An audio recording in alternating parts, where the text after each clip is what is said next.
The big news right now in the markets is a company called Fisker. They're an electric vehicle manufacturer. Their stock right now is up over 24%. So what's going on? What's the story? Let's connect the dots. So this company is a startup electric vehicle company, so they're just getting out of the gates with production. They came out today and said that they're on track to deliver their vehicle. They call it the Ocean, to deliver that vehicle on schedule this spring. They also reaffirmed that their production for 2023 will be about 40,000 vehicles. And the cherry on this sundae is the fact that they said in 2022 their costs came in lower than expected. So let's not get too far ahead of ourselves. So this company so far has built 56 vehicles. They do co-sourcing for their manufacturing. They built them with Magna International in Austria. Now these 56 vehicles, really where they're at right now is in the testing stage.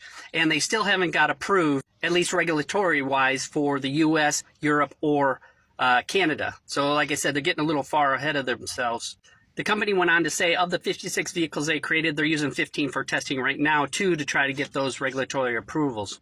Fisker went on to say that their vehicles, they expect a 350-mile range on them, and that their tests are coming out to prove that they have a higher range than expected. Now they're offering two base models for this. The base model is going to be about $29,000, and that's going to have about a 250-mile range. And then to get that 350-mile range, they're going up to $50,000 and over. They also went on to say that they expect the regulatory approvals to come in next month, but there's no guarantee that they're going to get that. So that's a huge sticking point to watch. They have to pass that hurdle before they really sell any vehicles in any number. As of February 24th, they said that they do have 65,000 orders for this Ocean. Again, though, that's dependent on regulatory approval.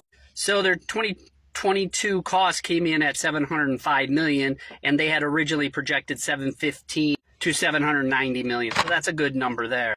So right now their fourth quarter loss was $170 million, and that's about 54 cents a share. And those numbers were way off track. They were expecting 2.5 million by this point. With one final note on this company, they are producing another car called the Pear, which is going to come just under 30,000.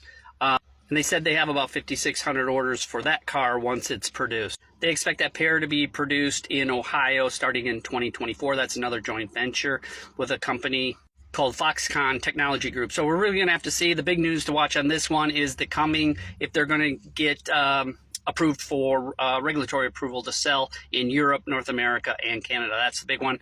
Until next time, hit the red plus and like.